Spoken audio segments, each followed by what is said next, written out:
देवेंद्र फडणवीस यांच्या अध्यक्षतेखाली आज झालेल्या मंत्रिमंडळ बैठकीत 7 महत्त्वाचे निर्णय घेण्यात आले। पाहूया काय होते हे निर्णय। महाराष्ट्र स्टार्टअप, उद्योजकता आणि नाविन्यता धोरण 2025 जाहीर। नव्या उद्योजकांना चालना देण्यासाठी हे धोरण तयार करण्यात आलंय।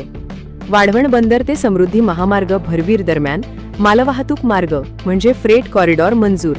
प्रकल्प आखणी आणि भूसंपादन प्रक्रियेस मान्यता। राज्य सरकारच्या बांधकामास अयोग्य किंवा वापरण्यास कठीण अशा लहान भूखंडांचं वितरण धोरण मंजूर। वापरात नसलेल्या जमिनी आता उपयोगात आणता येणार।